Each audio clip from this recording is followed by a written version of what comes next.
Además, ¿se acuerdan que eh, eh,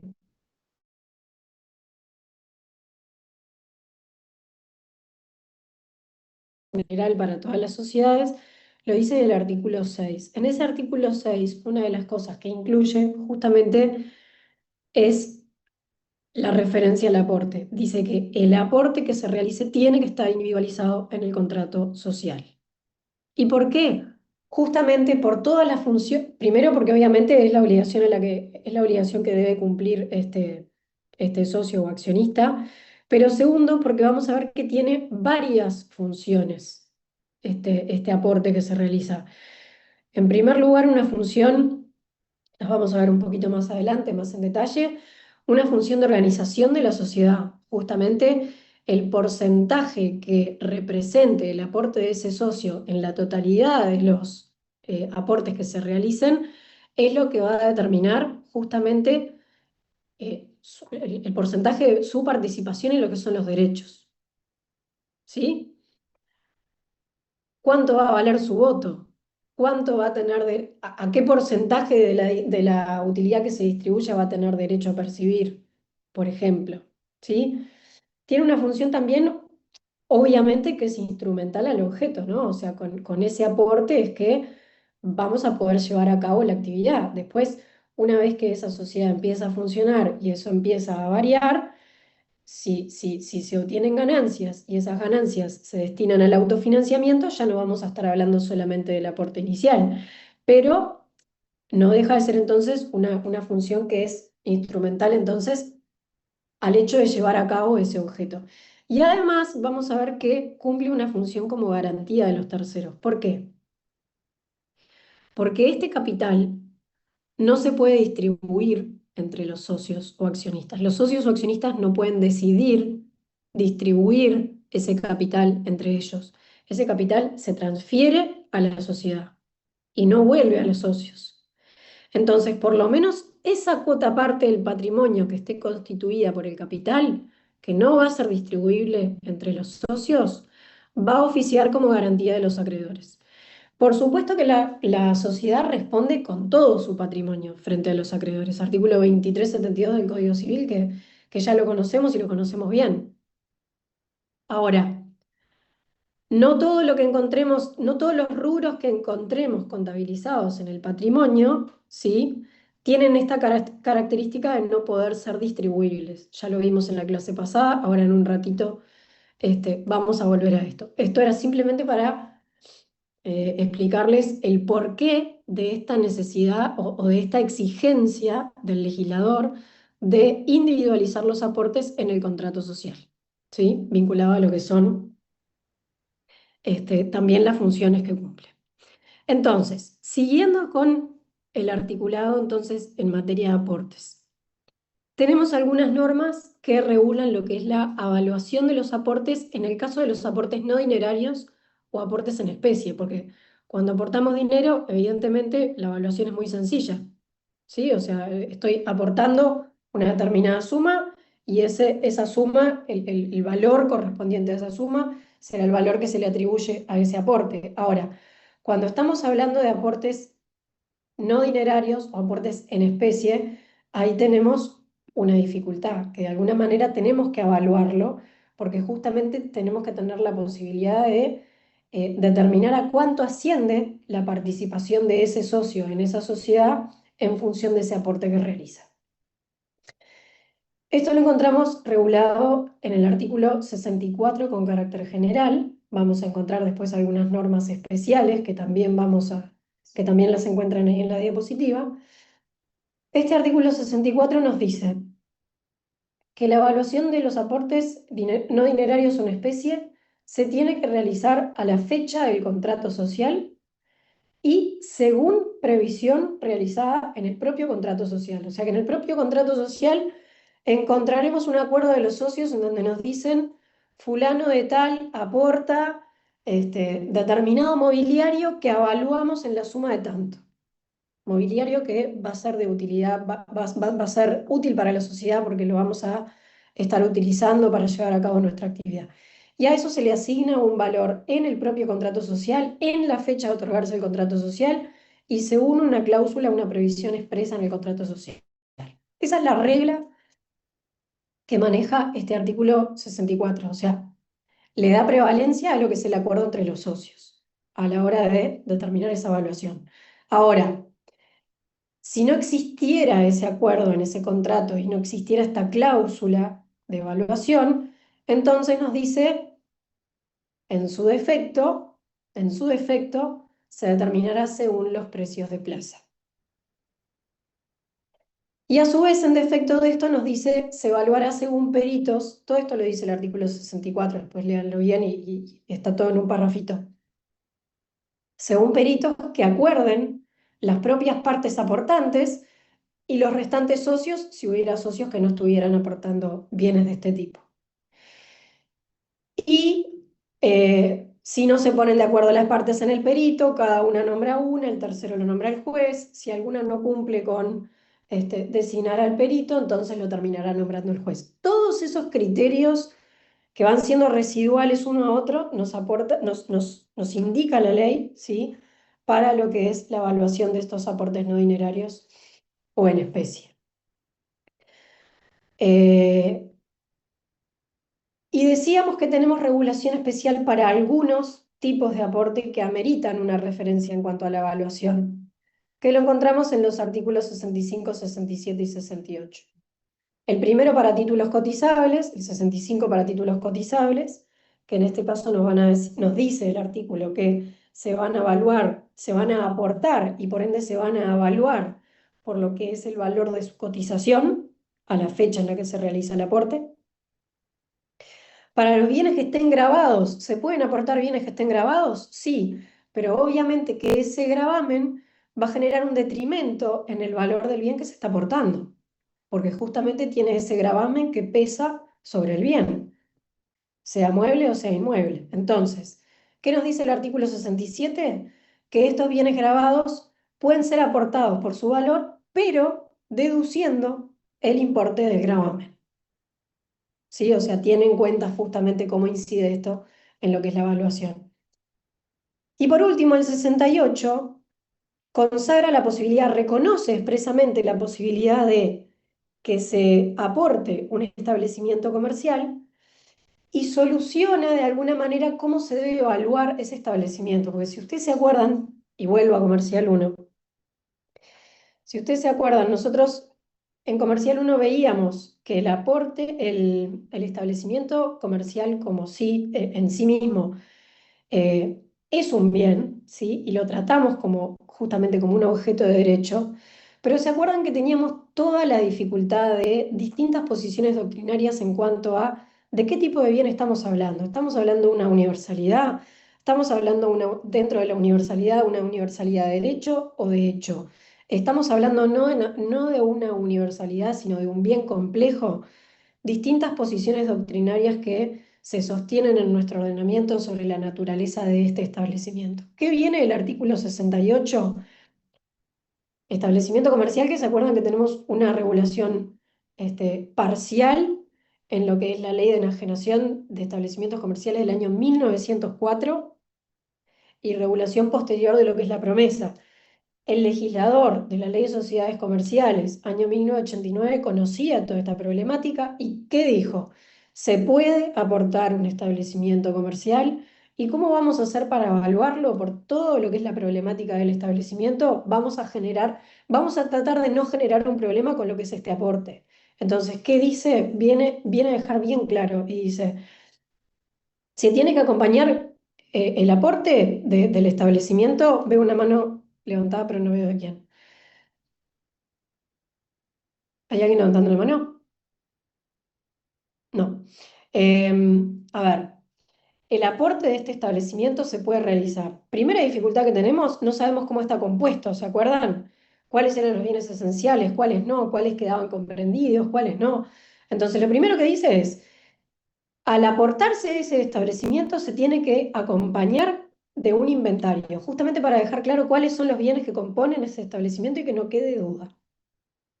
Y en segundo lugar nos dice que se va a acompañar de una evaluación del establecimiento en su conjunto y de cada uno de los bienes que lo componen.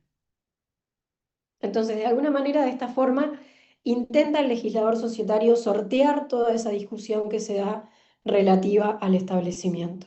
¿Sí? ¿Cómo se instrumenta entonces ese aporte?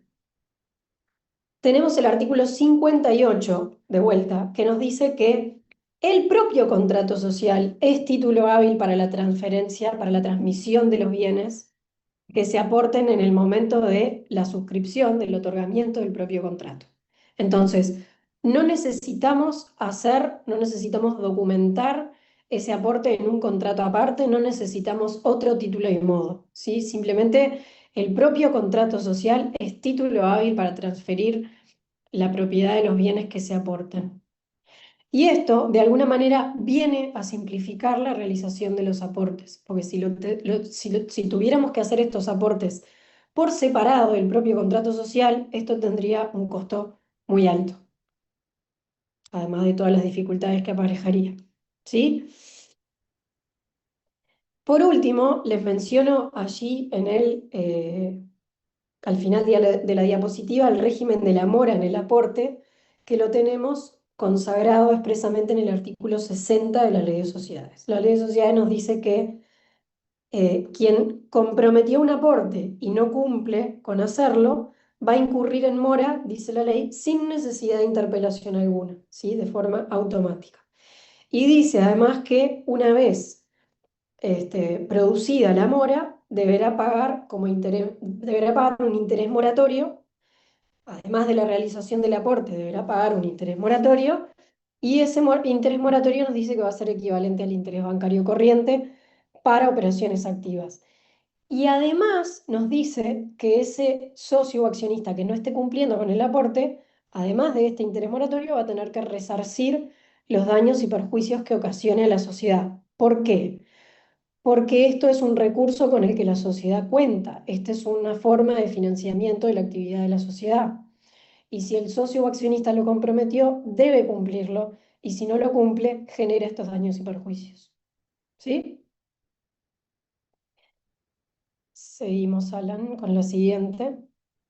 Bien, entonces, acá, en esta otra diapositiva, apunto a que refresquemos otra cosa que también vimos en Comercial 1. ¿Cuándo se deben realizar las integraciones de aportes? Tenemos una regulación especial para las SRL, recordarán ustedes, para las SA y también para las SAS.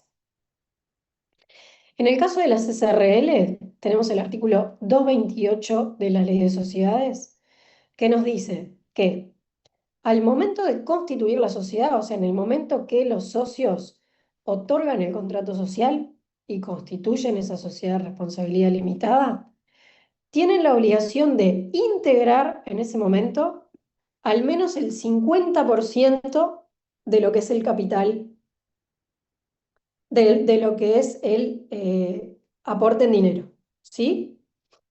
Y tiene que suscribir el monto restante hasta llegar al 50%, o sea, por lo menos un 50%, y suscribir, o sea, comprometerse a aportar, contraer la obligación con la sociedad de aportar todo lo que reste hasta llegar al 100% restante. Esto para lo que son aportes en dinero. Si los aportes fueran en especie, la ley nos dice que en ese caso el aporte en especie se tiene que integrar totalmente al momento de la constitución. O sea que acá tenemos normas para lo que es la integración y eventualmente suscripción de capital en la SRL. Reitero, si es en dinero, por lo menos el 50% se tiene que integrar al momento de constituir. ¿Qué quiere decir integrar? Se tiene que efectivizar ese aporte, se tiene que realizar en ese momento, cumplir en ese momento la obligación y transferir, ¿sí? Esa suma, en este caso, si estamos hablando del aporte en dinero, a la SRL que se está constituyendo. ¿Bien? ¿Entienden esto? ¿Se acuerdan de esto? ¿Sí?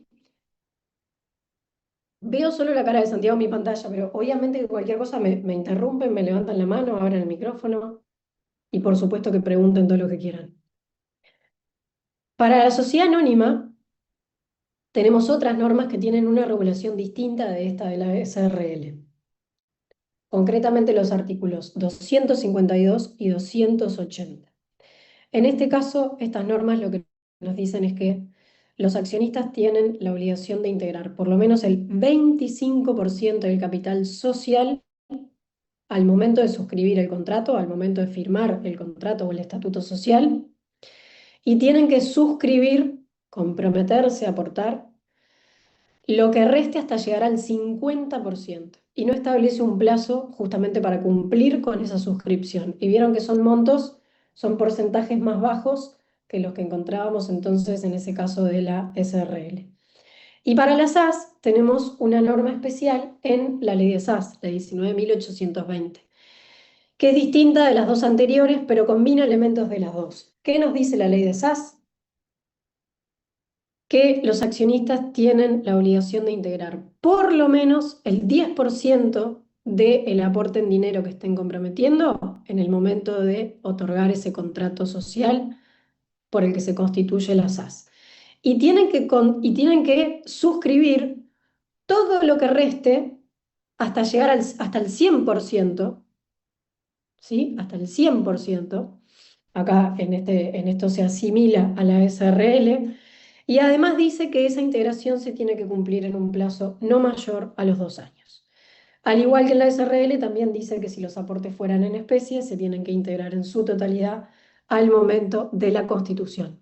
Entonces, acá tenemos normas legales que ya de alguna manera condicionan y establecen mínimos en estos tipos societarios para lo que tiene que ser, a ver, no mínimos en el sentido de montos, pero sí de porcentajes para lo que sea el capital integrado de estos tipos sociales.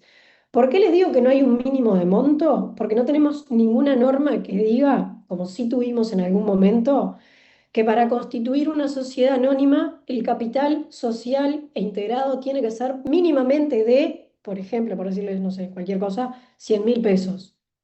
En un momento tuvimos ese tipo de mínimos consagrados legalmente y se derogaron con la Ley de Reforma Tributaria del año 2007. ¿Sí? Hoy no tenemos montos mínimos, sí tenemos estos porcentajes de integración y suscripción mínimas. ¿Entienden esto? Y se acuerdan de esto, porque en realidad ya lo conocen. Pero entonces acá tenemos normas legales, y acá entramos en lo que es el matiz, justamente desde lo que es la perspectiva del financiamiento, y ver todas estas normas desde el prisma del financiamiento. Acá encontramos que los socios y accionistas de estas sociedades se van a encontrar con estos condicionamientos legales a lo que es el financiamiento con fondos propios. ¿Sí? Estas normas están diciendo, esto es lo que se puede aportar como fondo propio y por lo menos se tiene que cumplir en estos tipos con estas integraciones y suscripciones mínimas. ¿Sí? Recordemos también que en sede de sociedades anónimas y en sede de SAS distinguimos tres clases de capital: el capital social, el capital integrado y el capital suscrito. El capital social, al que también se le llama capital autorizado o capital contractual, ¿sí? Recordarán ustedes que es aquel que vamos a encontrar expresado en el propio estatuto de la sociedad anónima. Vamos a encontrar una cláusula que va a decir: el capital social de Primavera S.A. será de 1.000.000 de pesos uruguayos.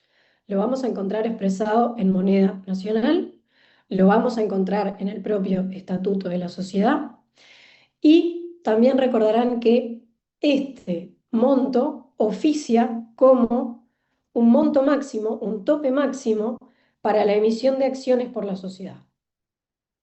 La sociedad anónima o la SAS no puede recibir aportes ni puede emitir acciones por encima de ese tope de capital social que está establecido en su estatuto.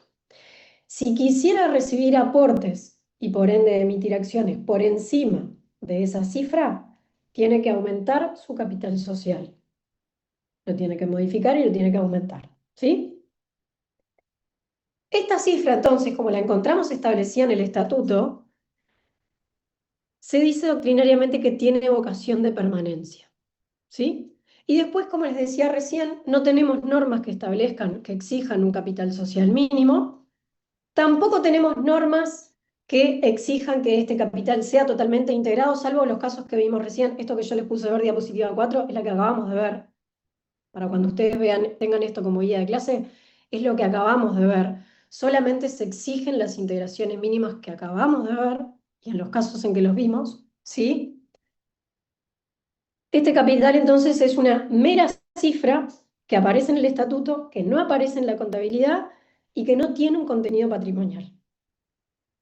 ¿Sí? El capital integrado, en cambio, pasamos ahí a la otra, Alan.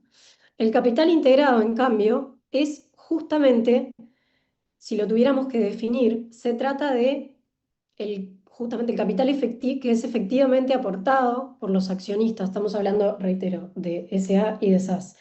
El capital que es efectivamente aportado por los accionistas y va a ser igual a la sumatoria del valor nominal de todas las acciones de esos accionistas. ¿Sí? Ponemos un ejemplo para refrescar y para ver esto. Supongamos que Alan y yo constituimos una sociedad anónima. Cada uno de nosotros aporta 50.000 pesos. La totalidad del capital integrado de esa sociedad anónima al momento de la constitución va a ser de 100.000 pesos. ¿Sí? Entonces, las acciones que va a emitir esa sociedad van a tener un valor nominal total de 100.000 pesos. Alan va a tener el 50%, yo voy a tener el otro 50%. Cada uno de nosotros va a tener acciones por un valor nominal de 50.000 pesos cada uno. Entonces, en ese caso, tanto él como yo tenemos un 50% cada uno de participación en el capital integrado. Entonces, ahí vemos todos estos elementos que encontramos acá. Se trata del capital que efectivamente aportamos todos los accionistas. Ese capital integrado es igual a la sumatoria del valor nominal de todas las acciones que se emitieron y es igual a los aportes que realizamos, es la sumatoria de los aportes que realizamos. Y a la vez va a determinar la participación de cada accionista en la sociedad y sus derechos. En este caso, 50% cada uno. ¿Me siguieron con esto? ¿Sí? Bien. Entonces, si vamos partiendo de la base, digamos, de esta noción, eh, encontramos diversos conceptos doctrinarios sobre lo que es el capital integrado. Yo acá les traje uno del profesor Lapic. ¿Por qué les traje el del profesor Lapique? Hay uno de los libros que yo les recomendé en la bibliografía sugerida para todos estos temas de capital, que es justamente un libro del profesor Lapique que se llama, si no me falla la memoria, El capital de las sociedades anónimas, o El capital en las sociedades anónimas, donde trata todas estas cuestiones. También lo encuentran en los manuales generales, van a encontrar esas referencias en EVA. Lapique elabora este concepto y dice: él habla de porción del patrimonio de la sociedad que es indisponible para los socios o accionistas y que garantizan el pasivo social. Te voy a pedir, Alan, que vayas a la última diapositiva. Y acá les quiero mostrar nuestro viejo y querido estado de situación patrimonial. ¿Se acuerdan que nosotros encontrábamos en las columnas de la izquierda representaba el activo? En la derecha encontramos, por un lado, el pasivo corriente, que vimos que van a ser todos los recursos de terceros con lo que financia, en este caso, la sociedad su actividad. Y en el cuadro de abajo, en lo que es el patrimonio neto, encontramos los recursos propios. ¿Se acuerdan de eso? Dentro de ese cuadro contable del patrimonio neto, uno de los rubros que encontramos, recuerdan, justamente es el capital. El capital, y ahora les agrego, integrado. Y ese capital integrado, entonces, equivale a la sumatoria del capital efectivamente aportado por los accionistas. Porque yo recién en la diapositiva de más atrás les decía, les traía el concepto de la pique y les decía, les hacía hincapié en que esto no puede distribuirse entre los accionistas, dice la PIC, es una porción del patrimonio que los accionistas no pueden distribuirse. ¿Por qué? Porque los accionistas no se distribuyen el capital. ¿Qué pueden llegar a distribuirse de estos rubros que estamos viendo contabilizados en el patrimonio neto? De acuerdo a lo que vimos en la clase pasada, ¿qué podrían llegar a resolver distribuirse entre sí? ¿Cuál de esos rubros?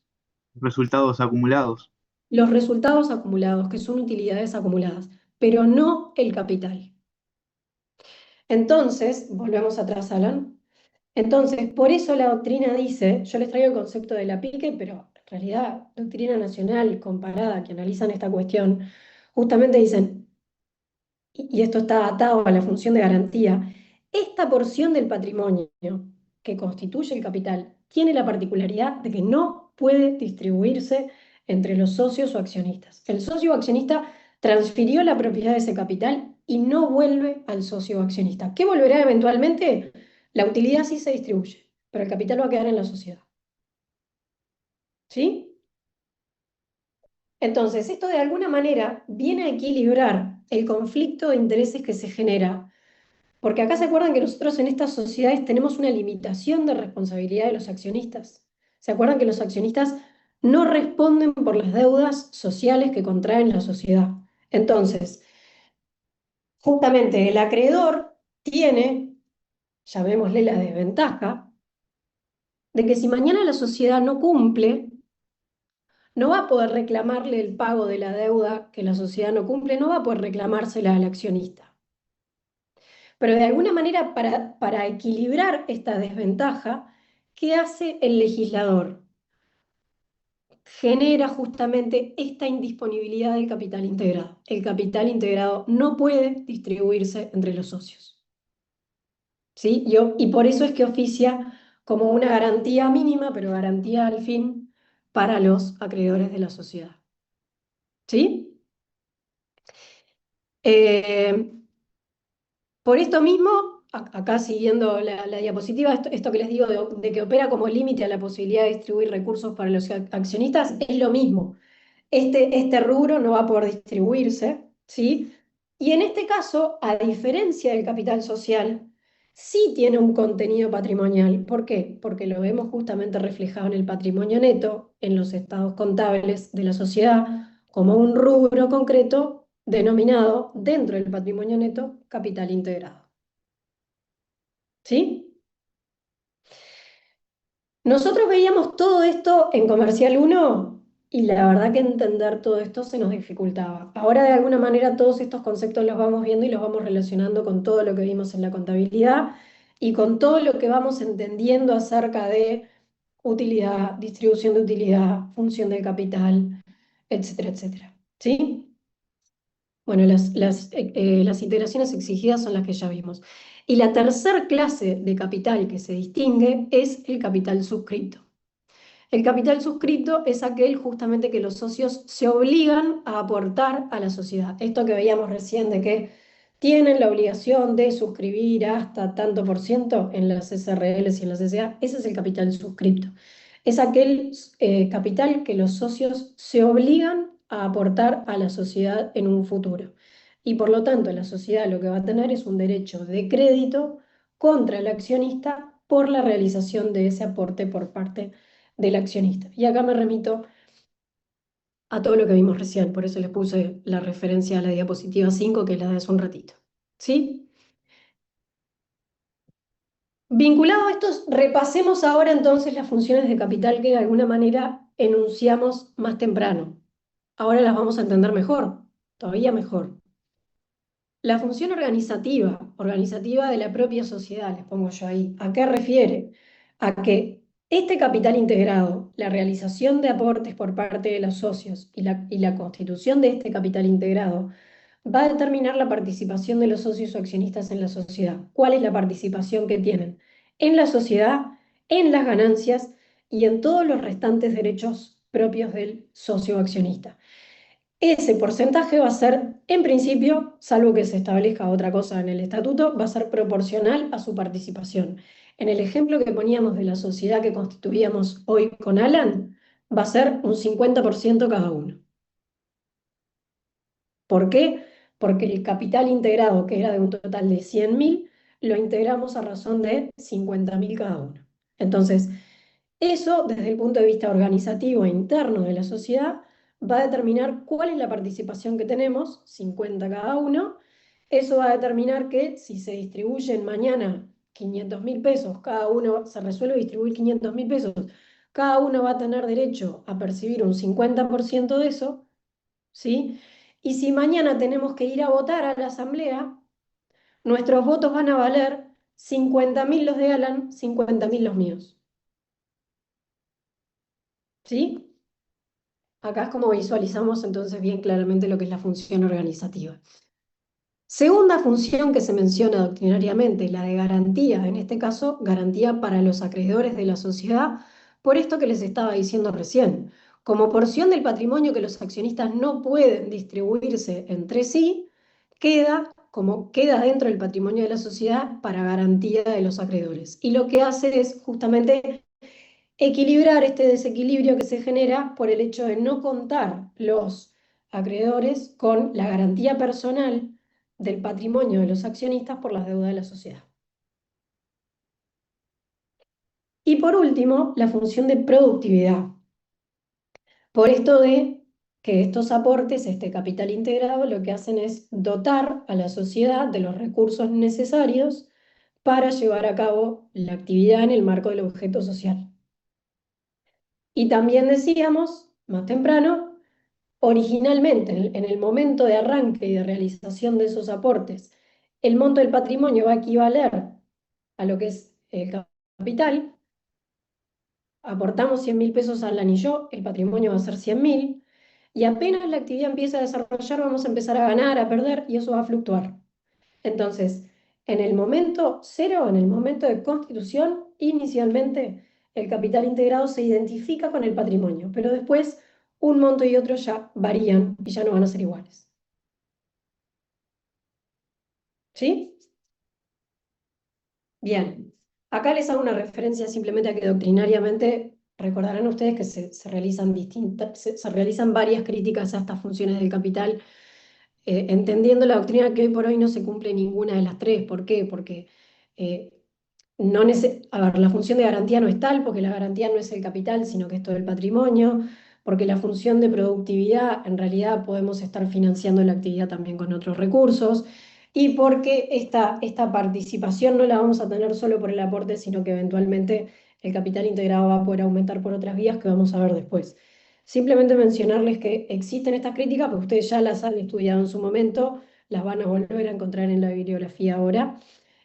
No es algo que vayamos a preguntar, porque en realidad no tiene mayor relación con las cuestiones de financiamiento, pero es uno de los temas que está vinculado a esto.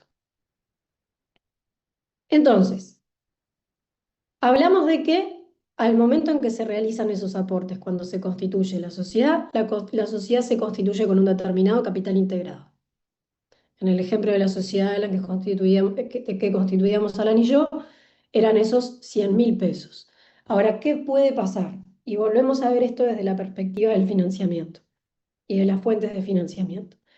Puede pasar, por ejemplo, no es la única situación, pero puede pasar que durante la vida de esta sociedad, la sociedad necesite de nuevos fondos, de nuevos recursos para llevar a cabo su actividad. ¿Por qué? Porque quiere llevar a cabo una determinada inversión y necesita de fondos frescos para llevarla a cabo. Entonces, ¿de dónde puede obtener esos fondos? Les pregunto yo. ¿De dónde podría obtenerlos?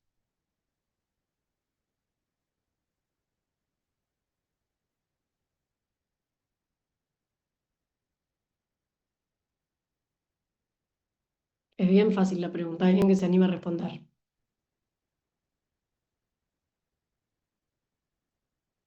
Nuestra La sociedad emisión necesita de fondos, de más nuevas, fondos para financiar su de actividad, porque nuevas acciones, sí, Santurión. por emitir nuevas acciones. Por ejemplo, emitiendo nuevas acciones. Y al emitir esas nuevas acciones, como contrapartida de la emisión de esas nuevas acciones, ¿qué va a pasar? Sí, ahí te muteaste, Santurio. ¿Y aumenta el patrimonio? Va a aumentar el patrimonio porque va a aumentar el capital integrado porque alguien, sea un accionista, sea uno de nosotros dos, o nosotros dos como accionistas, o un tercero, va a estar dotando a la sociedad de fondos a través de la realización de nuevos aportes. ¿Sí? Entonces, en este caso, la sociedad va a estar recurriendo a fondos propios de fuente externa, no lo genera la propia sociedad, sino que los aportan los accionistas en este caso, y de esa manera la sociedad obtiene recursos para llevar a cabo su actividad. Si esto nos pasa entonces, decíamos, durante la vida de la sociedad, ya no estamos en el momento cero, en el momento en el que constituimos la sociedad, sino que ya transcurrió cierto tiempo y nos encontramos, por ejemplo, con esta necesidad de financiamiento y decidimos que vamos a recurrir a esta fuente de financiamiento, porque también podríamos recurrir a otras, ¿no? A otras alternativas. Pero se toma la decisión de llevar a cabo un aumento de capital. Entonces,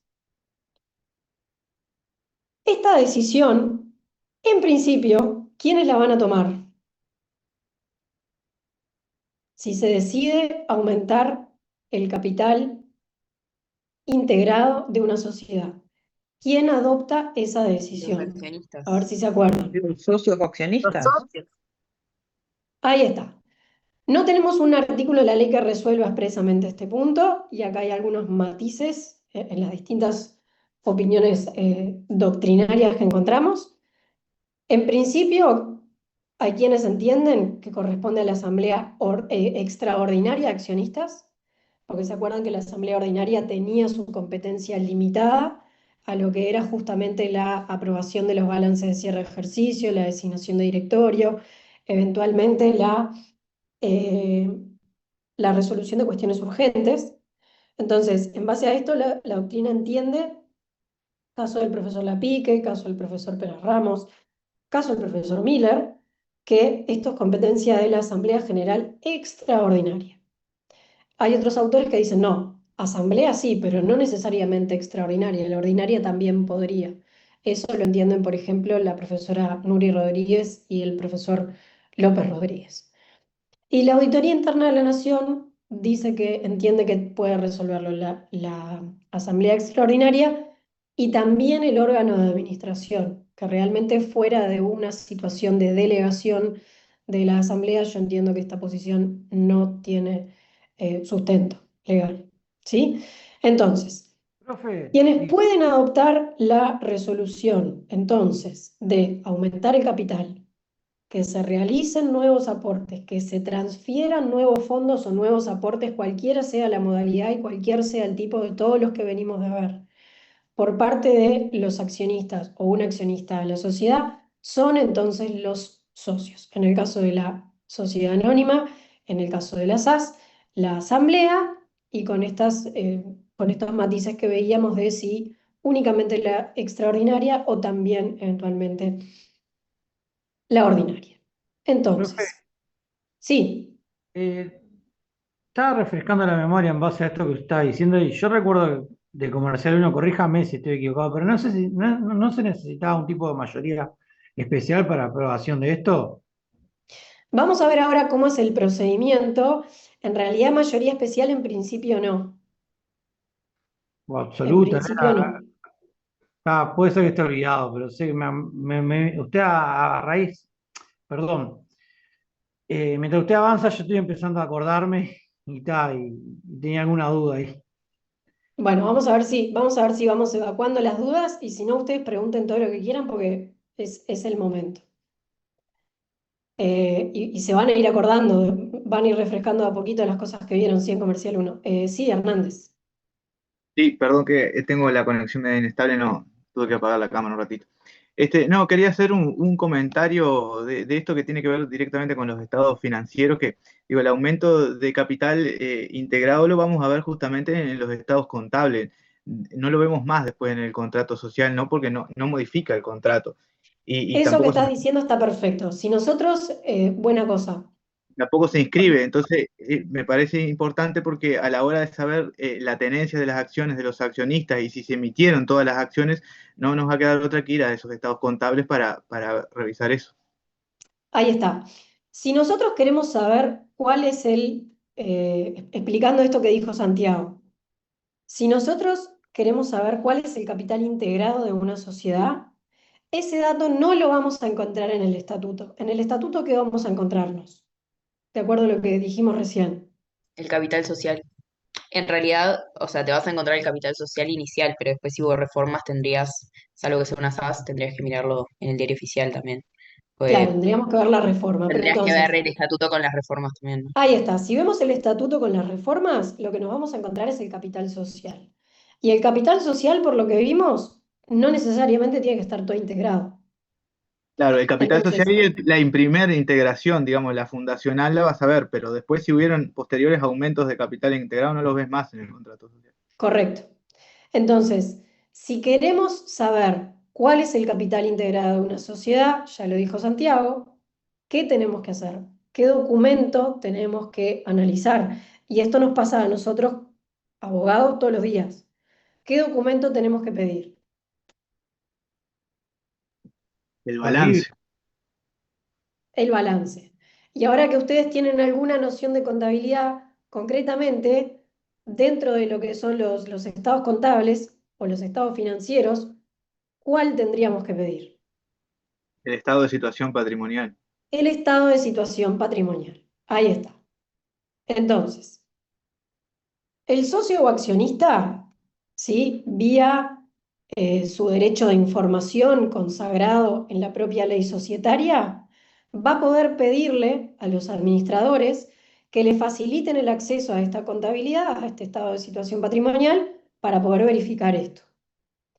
Si no somos un socio o accionista, somos alguien ajeno a la sociedad y queremos saber cuál es el capital integrado, porque de repente estamos evaluando si convertirnos en acreedores, porque vamos a ser proveedores, estamos viendo si le vamos a dar crédito comercial o no y queremos hacernos una composición.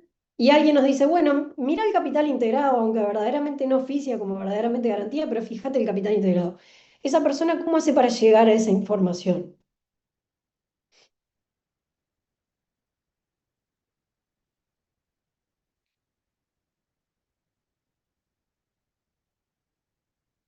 ¿Hay alguna norma que obligue a dar publicidad a estos estados contables? Bueno, acá, volviendo de vuelta a lo que conocen de Comercial 1, si no recuerdo mal, creo que es el artículo 97 bis de la Ley de Sociedades que regula lo que conocemos como central de balances, que es un registro que lleva la Auditoría Interna de la Nación. Este artículo, si no es el 97, es el 96, les puedo estar errando por uno. Lo que establece es que aquellas sociedades que superen un determinado monto de ingresos tienen el deber de inscribir sus estados contables en un registro que lleva la Auditoría Interna de la Nación, que es esta central de balances que lleva la Auditoría Interna de la Nación.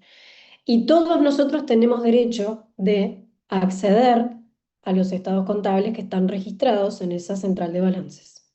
O sea que si nosotros quisiéramos, si ustedes entran a la página de la Auditoría Interna de la Nación, van a ver que hay una sección dedicada a esta central de balances.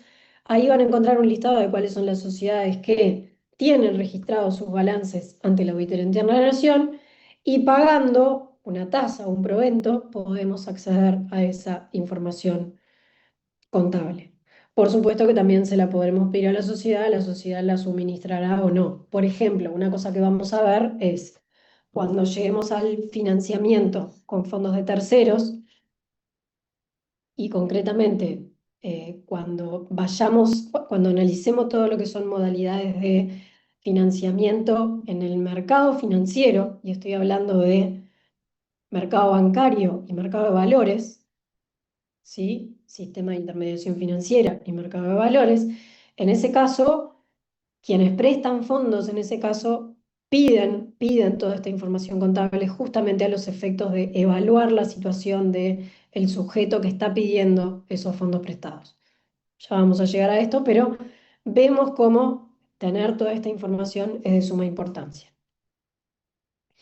Entonces, correctísimo lo que decía Santiago, este dato no lo vamos a encontrar en el estatuto, vamos a tener que ir a buscarlo a la contabilidad. ¿Y qué nos dice entonces la ley societaria respecto de este aumento de capital integrado? Lo tenemos regulado con carácter general en el artículo 283, que yo les transcribí ahí en la diapositiva, que lo que hace es regular este aumento de capital integrado y prever distintas hipótesis de aumento de capital. Distintas hipótesis dependiendo de cómo, en base a qué se lleva a cabo ese aumento, si es por nuevos aportes, si es por capitalización de reservas, si es por reajustes de valores del activo o de otros fondos especiales, ¿sí? Y dependiendo de eso, el aumento se clasifica por la doctrina como aumento real cuando hay un aporte, cuando hay una transferencia de propiedad de, de cualquier sujeto a la sociedad, y cuando no la hay y simplemente hay movimientos contables que hacen aumentar el capital integrado, estamos frente a aumentos reales, frente a aumentos nominales, perdón, o contables. Ahora vamos a entrar en esto. Pero entonces, ¿qué nos dice este 283? El aumento de capital podrá realizarse por nuevas aportaciones, por capitalización de pasivos, de reservas, por capitalización de reajustes de valores del activo u otros fondos especiales, o por la conversión de obligaciones negociables o partes beneficiarias en acciones. Ya veremos eso más adelante. En ningún caso el aumento de capital exigirá el cumplimiento de suscripciones e integraciones mínimas. ¿Se acuerdan que para el momento de constitución de la sociedad sí teníamos suscripciones e integraciones mínimas para las SAs y las SRLs y las AS? No lo tenemos para el caso en que se resuelva aumentar el capital. ¿Sí? Ahí se estará a lo que resuelvan los socios o accionistas, a lo que resuelvan hacer. Y esta cuestión la enfocamos, el 283 y toda esta regulación, la enfocamos en lo que es sociedades anónimas y quizás porque si estuviéramos frente a cualquier otro tipo social, para poder aumentar el capital integrado, como lo vamos a tener reflejado en el contrato, ahí sí, vamos a tener que hacer una modificación del contrato para poder hacer un aumento de capital. Es algo distinto, ¿sí? Entonces, vamos entonces ahora a entrar a analizar y a desmenuzar las distintas opciones entonces que nos menciona este 283. Como decía el acápite, acá se regulan las distintas formas o las distintas modalidades de aumento de capital, que como les adelantaba, se distinguen en supuestos de aumento real, al que también se le llama efectivo, o de aumento nominal, al que también se le llama contable. En el primer caso, estamos ante situaciones en las que ocurre efectivamente la realización de un aporte a la sociedad. O sea que vamos a tener un sujeto, socio, accionista, que va a estar transfiriendo recursos, transfiriendo la propiedad de recursos a la sociedad, sean en efectivo, sean en especie, todos los que vimos al principio, ¿sí? Y sea que ese sujeto ya fuera accionista de la sociedad anteriormente y a ese momento, o que sea un tercero. Entonces, en el aumento real, como lo indica el nombre, tenemos una realización real, justamente, de aportes, de nuevos recursos que se transfieren en propiedad de la sociedad. ¿Sí? Por eso se habla de real o efectivo. En cambio, la otra gran modalidad, que vamos a ver que puede tener a su vez distintas fuentes, vamos a ver que en todos los casos lo que tiene en particular ya no es que se realice un aporte, no hay realización de un aporte por parte de un accionista o de un tercero. Lo que hay es algún rubro que estaba expresado contablemente en alguno de los rubros del patrimonio, va a pasar de ese rubro al capital integrado. Subime un poquito a la anterior. Por ejemplo, como dice acá el 283, por la capitalización de reservas. Nosotros en el patrimonio neto, ¿se acuerda que encontrábamos el capital integrado, las reservas, los avalúos al patrimonio, los resultados acumulados? Supongamos que tenemos un rubro de reserva y que los accionistas de la sociedad resolvemos que esas reservas sean capitalizadas. Supongamos que el rubro capital, en este ejemplo, tiene un monto de 100 y el rubro reservas tiene otro monto de 100. Y resolvemos capitalizar las reservas. El patrimonio neto son 200, ¿no? Resolvemos capitalizar las reservas van a quedar en 0, el capital integrado va a quedar en 200 y el patrimonio neto va a seguir en 200. ¿Entienden? Una reexpresión del patrimonio. Es una reexpresión de rubros contables del patrimonio. Exactamente.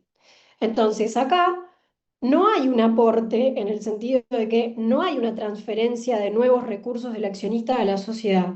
Lo que hay es una reexpresión justamente de rubros que estaban ya en el patrimonio neto y que pasan del rubro en el que estaban al rubro capital integrado,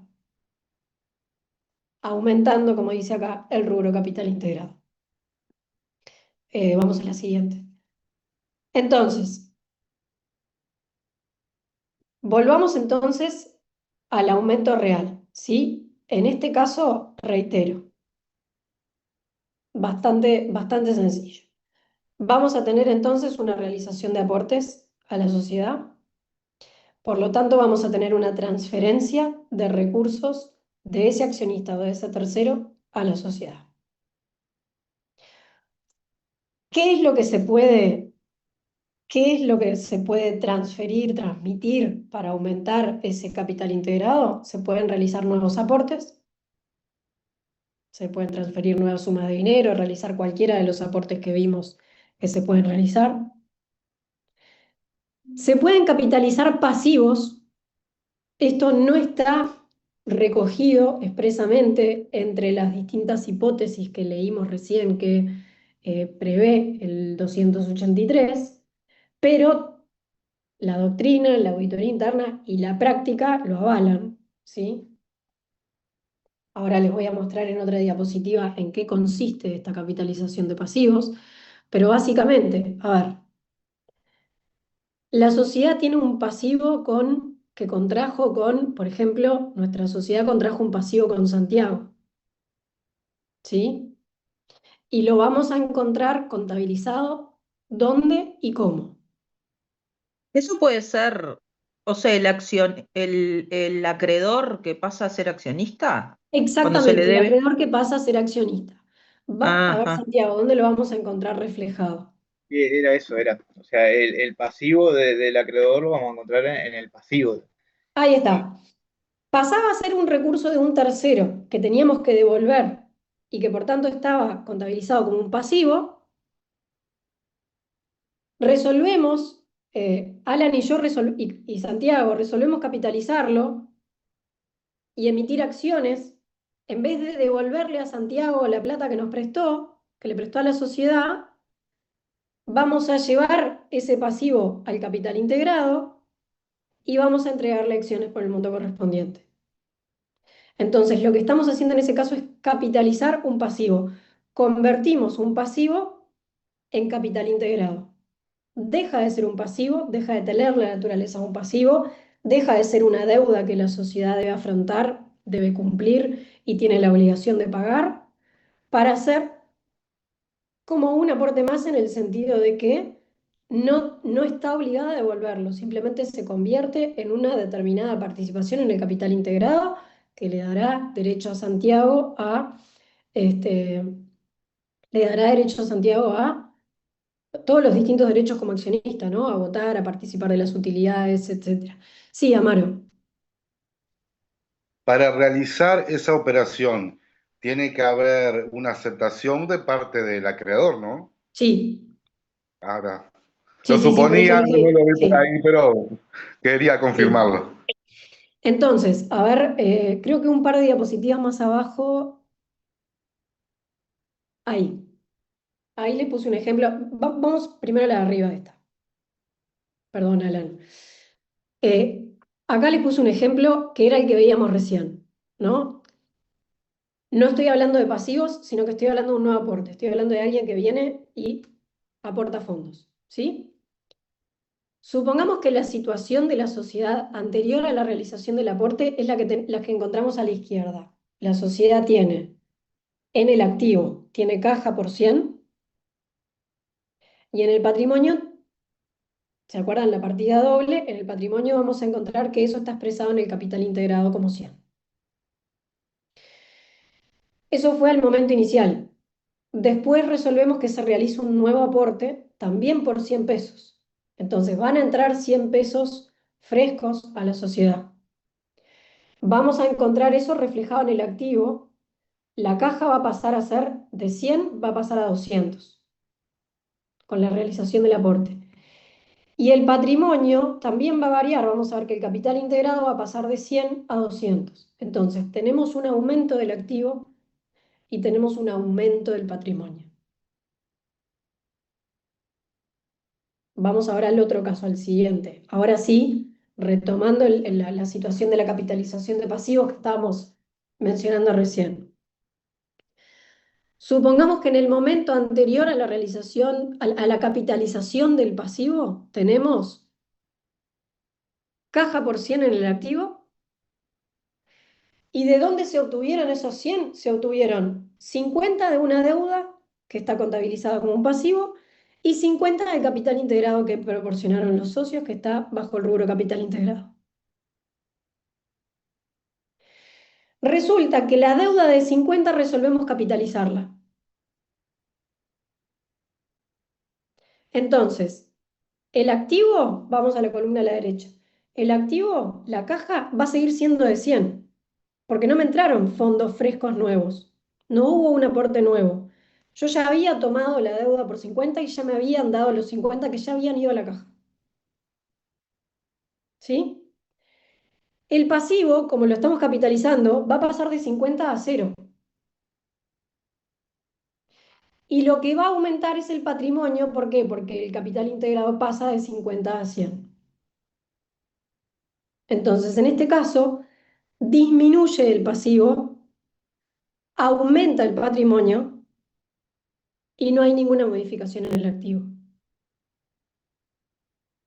Entonces, cuando ustedes lean la doctrina que analiza todo esto en profundidad y vean todas estas explicaciones que dan y todas estas expresiones, justamente refieren a esto. Y este es el fenómeno que hay detrás de cada una de estas situaciones. Subimos de vuelta, ahí va. Entonces, volviendo al aumento real, ¿sí? Como para redondear.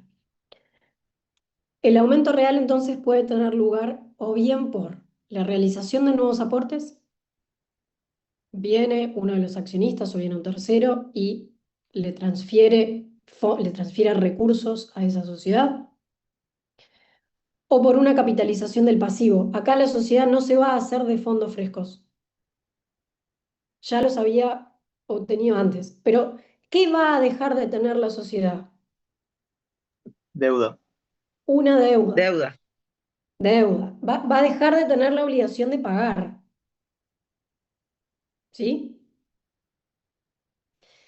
La capitalización de obligaciones negociables, que es la tercera hipótesis que menciona el 283, por ahora quédense con la idea, lo vamos a ver mucho más adelante, pero es una situación justamente en la que la sociedad contrae pasivos. Contrae pasivos a través de la emisión de obligaciones negociables. Entonces, por ahora, conceptualmente, vamos a quedarnos con la capitalización de pasivos. Cuando lleguemos a las ONs, van a entender mejor cómo funciona esta forma este, de recurrir al empréstito en este caso, ¿sí? A fondos de terceros. Último bullet que tienen ahí en la diapositiva. Cuando se realiza un aumento real por cualquiera de estas modalidades, sea por nuevos aportes o sea por capitalización de pasivos, ¿qué es lo que hace la sociedad como contrapartida, como contracara, digamos, de la realización de ese nuevo aporte o de esa capitalización de ese pasivo? Va a emitir nuevas acciones por el monto equivalente al aumento que se realice. ¿Y a quién va a entregar esas acciones? Al accionista que realice el aporte nuevo o cuyo pasivo haya sido capitalizado, al titular del pasivo, al titular de cuyo pasivo haya sido capitalizado, en el ejemplo Santiago. ¿Sí? Entonces, si nosotros teníamos, Alan y yo teníamos 50 cada uno, y viene Santiago y pone otros 50. ¿Cuál va a pasar a ser el capital integrado? 150. ¿Y qué va a pasar con las participaciones mía y de Alan? Van a, como se dice, a licuar.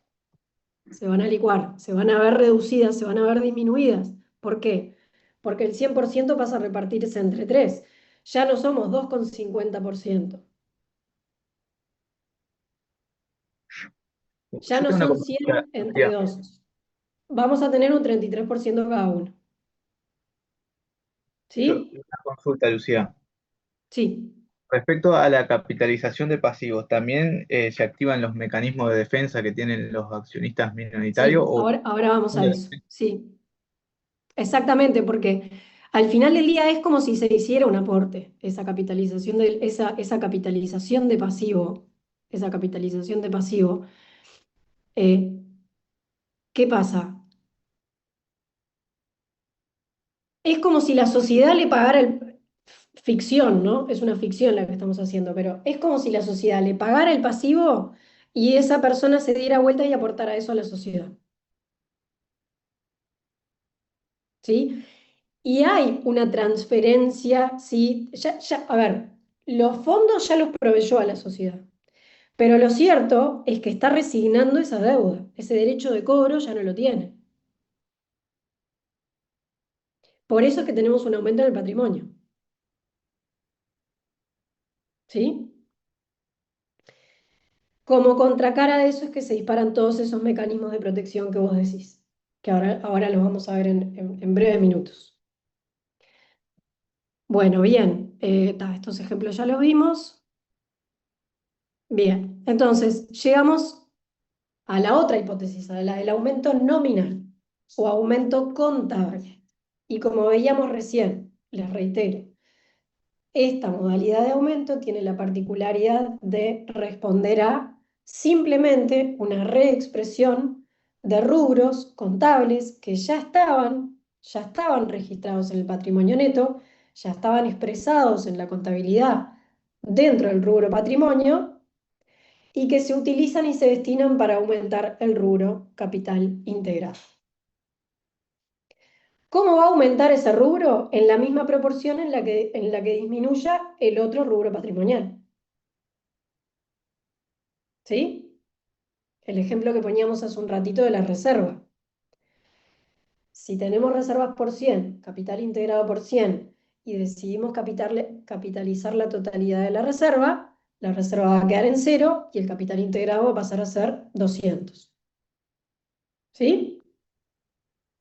¿Cuáles son los rubros contables que podemos capitalizar? Y en el 283, en el 283 que leíamos hace unos instantes, encontramos algunos de esos rubros. Habla de las reservas, habla de los reajustes de valores del activo. Déjenme ver si se me está escapando alguno. Esperen que voy al 283. Capitalización de reservas, de reajuste de valores del activo, otros fondos especiales. Otros fondos especiales podría ser, por ejemplo, ¿se acuerdan que veíamos la clase pasada? La prima de emisión, que ya vamos a llegar ahora dentro de un rato a la prima de emisión otra vez, pero dentro de lo que es el patrimonio, ¿se acuerdan que es uno de los rubros contables que integran el patrimonio? Eso se podría también resolver capitalizar. ¿Qué particularidad tiene entonces este aumento nominal o aumento contable? como ya vimos en ese juego que se hace de movimientos contables, lo que vamos a estar es transfiriendo los recursos que están en un rubro del patrimonio a otro rubro del patrimonio, concretamente el de capital integrado. El activo no va a aumentar. ¿Por qué?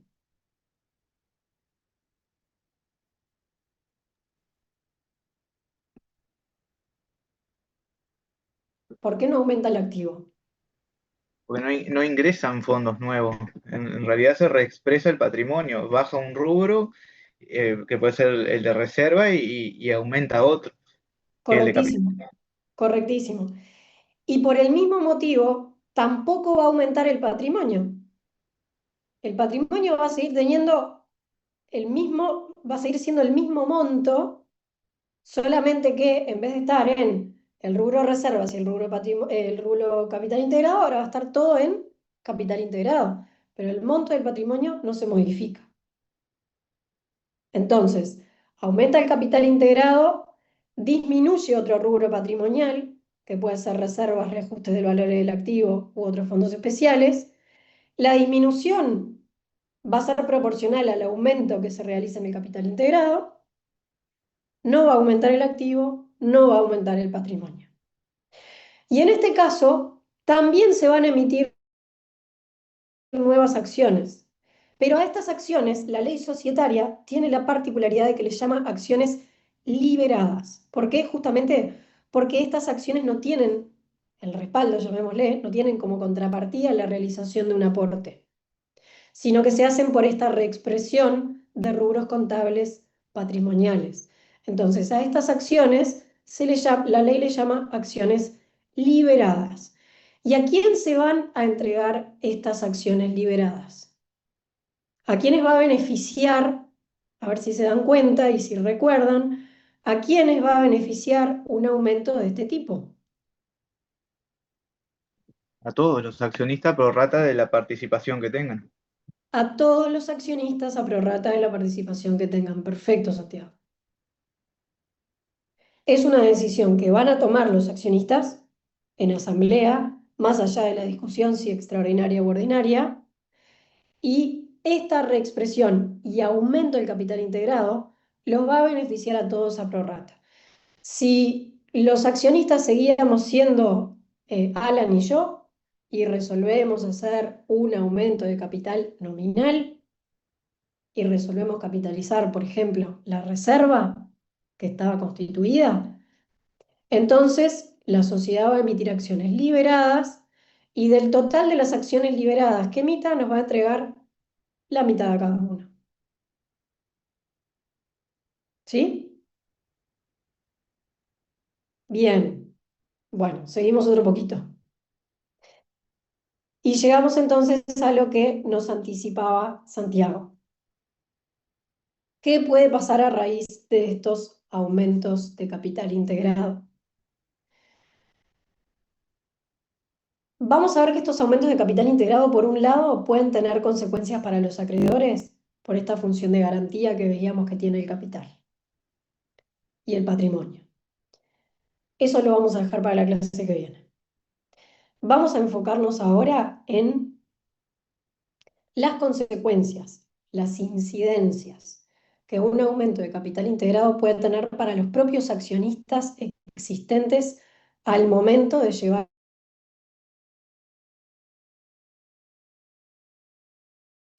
a cabo el aumento. Y esto lo veíamos bien claramente en el ejemplo que decíamos, de que si se resolvía capitalizar la deuda de Santiago, por un lado la sociedad se veía liberada de tener que pagar esa deuda, iba a aumentar su capital integrado, pero Alan y yo nos íbamos a ver afectados como accionistas. ¿Por qué? Reducida. Entonces,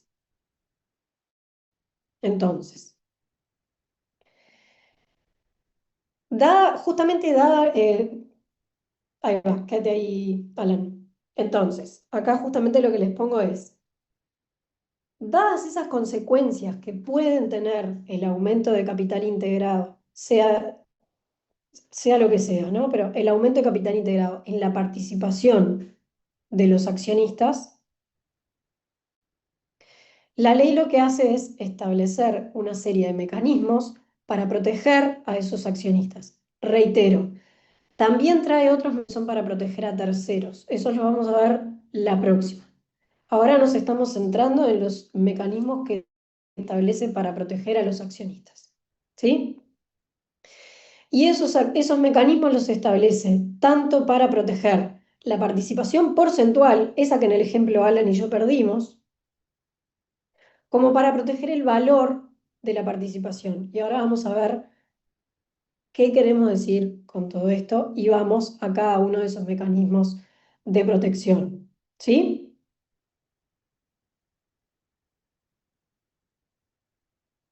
Por un lado, primero que nada, si se está haciendo un aumento de capital real, se están realizando nuevos aportes o se está capitalizando un pasivo, ¿sí? Por lo tanto, hay una transferencia de recursos para la sociedad. ¿Qué establece la ley? Establece justamente mecanismos que le permiten, son derechos, ¿sí? Mecanismos que le permiten al accionista proteger y mantener la participación accionaria que tenía en el momento en el que se resuelve ese aumento. ¿Cómo lo hace? ¿Cuáles son estos mecanismos que consagra el legislador? En primer lugar, el derecho de preferencia. ¿Recuerdan ustedes? Derecho de preferencia que tenemos regulado en el artículo 326 de la Ley de Sociedades Comerciales, 326 y siguientes. ¿Recuerdan ustedes derecho esencial de los accionistas? ¿Recuerdan ustedes en qué consiste? Era que en caso de que se vayan a vender acciones, primero se le debería ofrecer a los accionistas y después sacarlas al mercado, algo así, ¿verdad? Exacto. En caso de que se quiera tomar nuevos aportes, que la primera opción de realizar esos aportes, la preferencia para realizar esos aportes, la tengan los propios accionistas a prorrata de su participación. La sociedad nuestra necesita salir a buscar 50.000 pesos, en el ejemplo. Bueno, que los primeros que tengamos la opción de decir, yo los integro porque no quiero ver reducida mi participación, seamos los accionistas existentes, en el ejemplo Alan y yo. Es un derecho. No estamos obligados a acompañar el aumento y a proporcionar, a aportar nuevos fondos a la sociedad. Perfectamente podemos decir, yo renuncio a mi derecho de preferencia porque no quiero seguir invirtiendo en esta sociedad o porque no tengo la posibilidad de hacerlo. ¿Sí? Y recordarán también que la propia ley societaria establece mecanismos para la limitación del derecho de preferencia, ¿sí? Pero, a ver, en definitiva, la consagración de este derecho de preferencia, que nos describía perfectamente recién Ana, es un mecanismo para justamente que los accionistas existentes puedan mantener su participación accionaria si quieren hacerlo. El siguiente mecanismo es el derecho de receso. Derecho de receso que lo encontramos consagrado en el artículo 362 de la Ley de Sociedades. Y si leemos el 362, ustedes van a ver que el artículo de la ley hace referencia a que este derecho de receso se genera ante un aumento de capital social.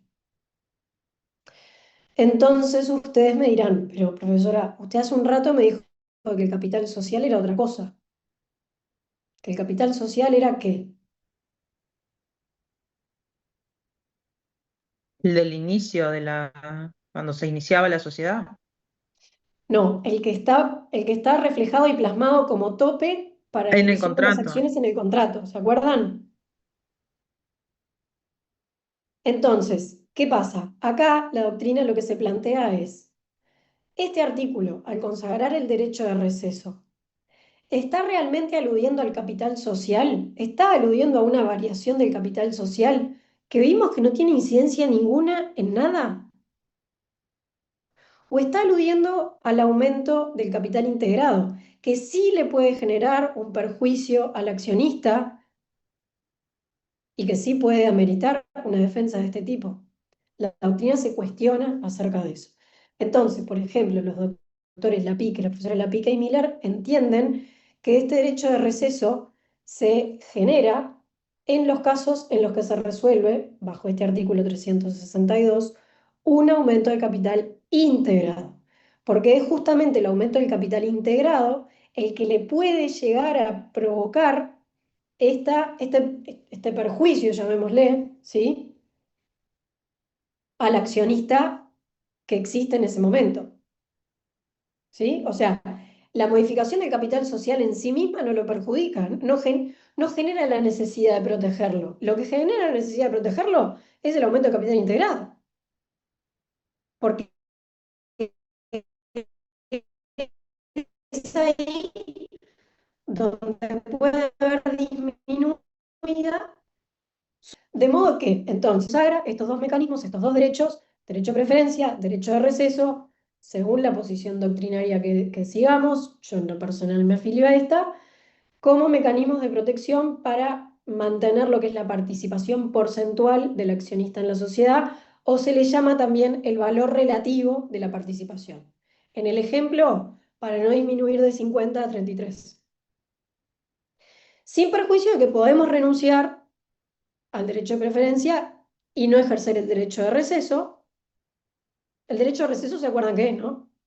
Perdón, detalle. El derecho del accionista a retirarse de la sociedad y que le reembolsen el valor de las acciones. Exacto. Entrega sus acciones y le pagan su participación. Entonces, obviamente que yo tengo estas opciones. ¿Puedo ejercer ese receso o no? ¿Puedo ejercer esa preferencia o no? Si no ejerzo la preferencia, va a haber disminuida una vez que se produzca el aumento. ¿Me van siguiendo? O Bien. sea que el de receso se ejerce en el momento de que antes de que se produzca el aumento, para no perderlo, Bueno, es decir, para no verse disminuido. Respecto de cómo y cuándo se debe ejercer. Que la encontrás, ahora por un tema de tiempo no entraríamos en eso, pero en los artículos siguientes al 362 encontrás justamente toda la regulación. Gracias, profesora. ¿Está? Bichale, cualquier duda que se te genere, Ana, lo hablamos. Bien. Por otra parte, tenemos mecanismos ya no para proteger el valor porcentual de la participación de un accionista en la sociedad, sino para proteger el valor que llamamos absoluto. Y esto, a ver, supongamos que la situación es, va a entrar un tercero a la sociedad a aumentar el capital integrado. Va a haber un aumento real, va a venir un tercero a aportar capital integrado. Entonces, ¿qué es o puede llegar a venir un tercero o cualquiera de nosotros que me reduzca a mí, que yo ya soy accionista, pero no quiero, no puedo aportar más? ¿No? Entonces, ¿qué es lo que nos dice la ley? Antes de hacer ese aumento real, lo primero que hay que hacer es un aumento nominal. Todos los rubros contables que existían en el patrimonio neto, y acá nos los está mostrando Alan, tienen que pasar al capital integrado antes del aumento.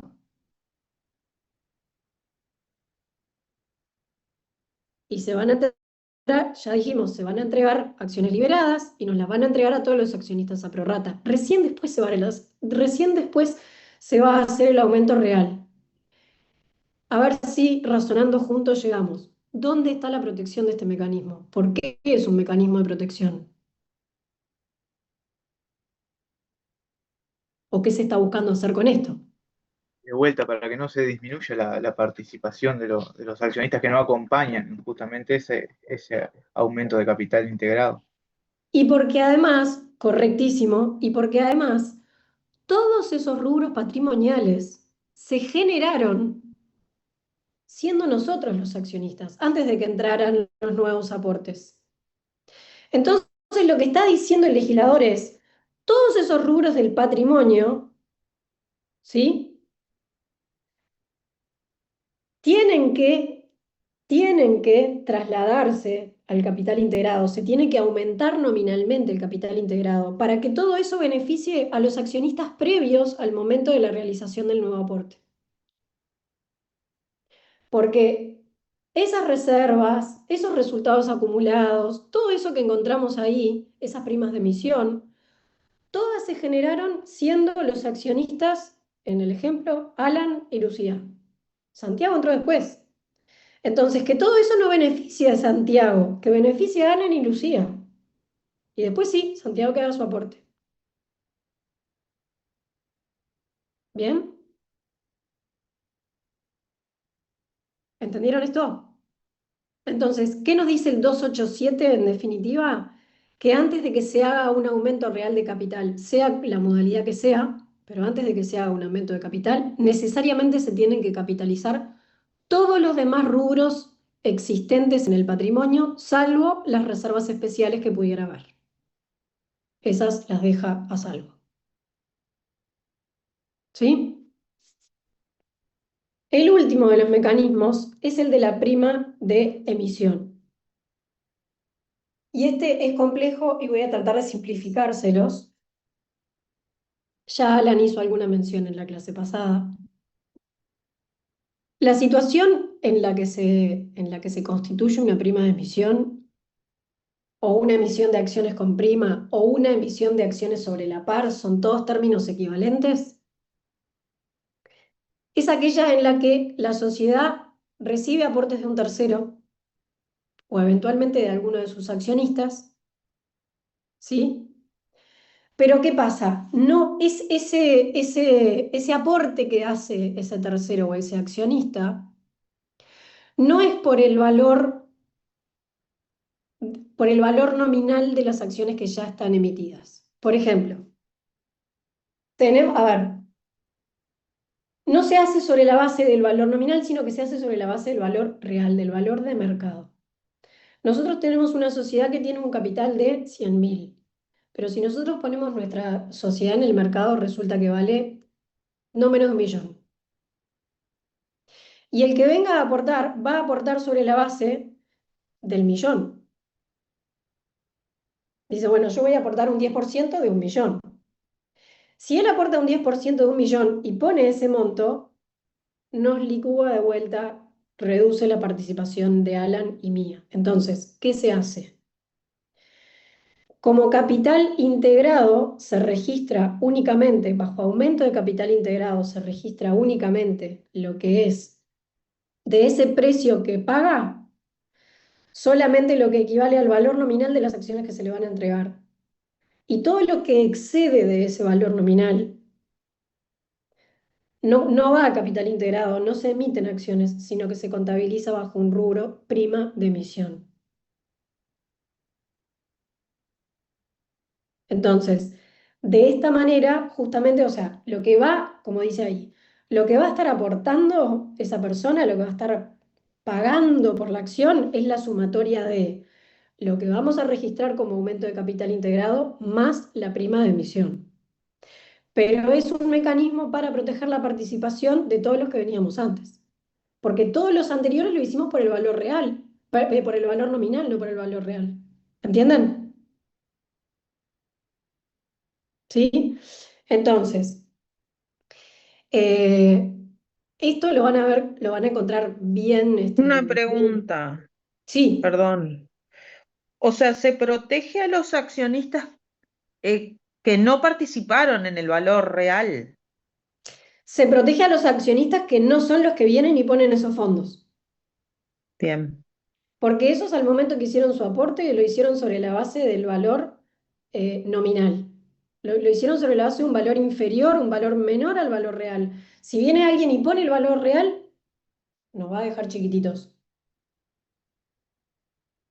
Entonces, ¿qué se hace? Se toma todo lo que esa persona viene a abonar, pero no todo bajo capital integrado. Una parte va bajo capital integrado, otra parte va bajo el rubro se contabiliza bajo el rubro prima de emisión. De esto van a encontrar bastante doctrina, ¿sí? Es posible que ya hayan leído algo de esto cuando vieron comercial sobre la emisión de las acciones con prima.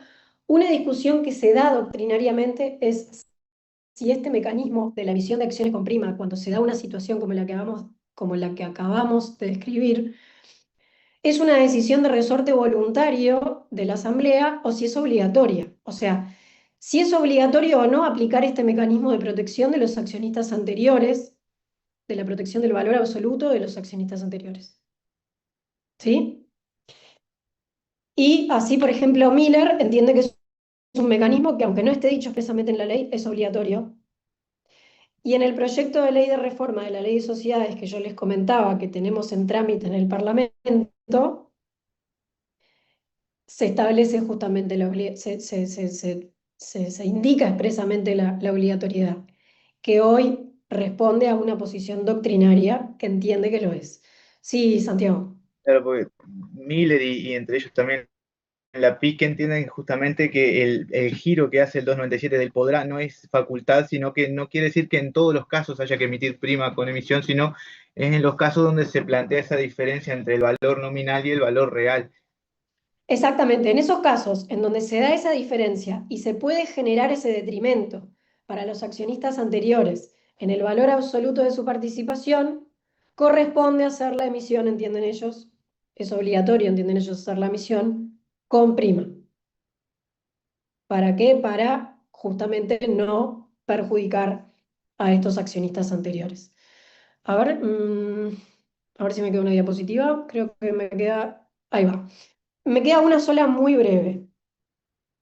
A ver, la clase que viene vamos a ver otras variaciones vinculadas al capital integrado, ya no que tienen que ver con el aumento, sino que tienen que ver con la reducción. Esto ya no tiene que ver con una cuestión de financiamiento, sino que tiene que ver con la protección a terceros, pero simplemente las vamos a mencionar porque no dejan de ser mecanismos legalmente regulados e hipótesis legalmente reguladas vinculadas a lo que es el capital integrado.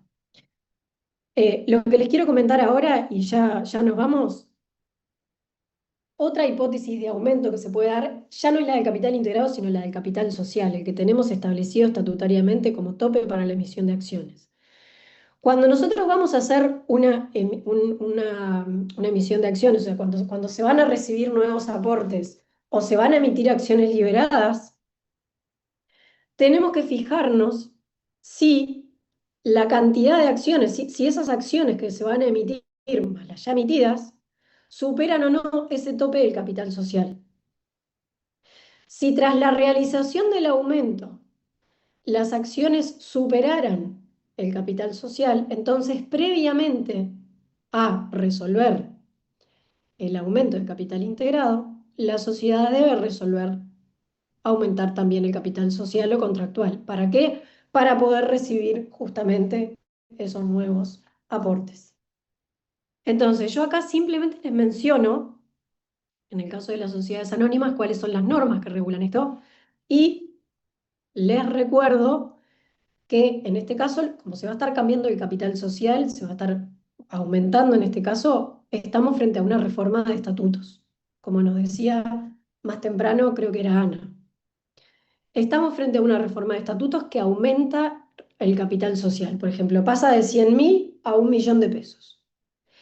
Esta reforma de estatutos, cuando solamente resuelve de todo el contrato modificar nada más que el capital, el monto del capital social, tiene una particularidad que es un trámite abreviado. Esto fue a raíz de modificaciones que tuvo la ley 6060.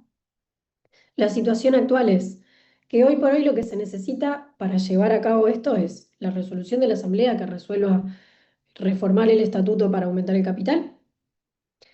Esa reforma del estatuto no pasa por la auditoría interna, no pasa por el control de legalidad de la auditoría interna. ¿Se acuerdan que todas las modificaciones de estatuto deben pasar necesariamente por la auditoría? Esta no. Una vez resuelta, se va a inscribir directamente en el registro de comercio y se va a publicar en el diario oficial y en otro diario. Va a cumplir con 2 de los requisitos y no los 3. ¿Por qué? Porque a la auditoría interna se lo vamos a comunicar a posteriori. Ya no le vamos a pedir el control de legalidad previo y la aprobación previa, sino que se lo vamos a comunicar después. ¿Sí?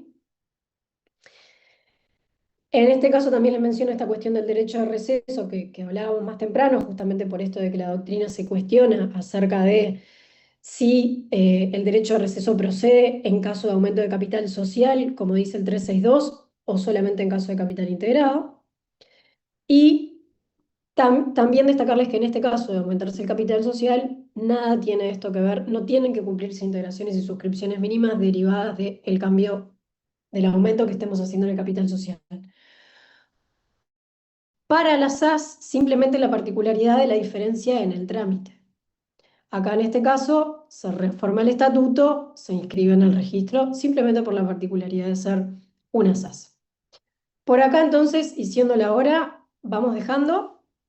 La que viene entonces hacemos una breve introducción a esto de la reducción y el reintegro de capital, que son las otras modificaciones que nos quedaron por mencionar de lo que es el capital integrado. Y ya vamos a entrar en lo que tiene que ver con lo que es el financiamiento con fondos de terceros. Vamos a plantearnos la problemática de la infracapitalización, ¿sí? Y de a poquito vamos a ir entrando en el financiamiento con fondos de terceros. Ya la otra clase siguiente a esa, acuérdense que es el parcial, ¿sí?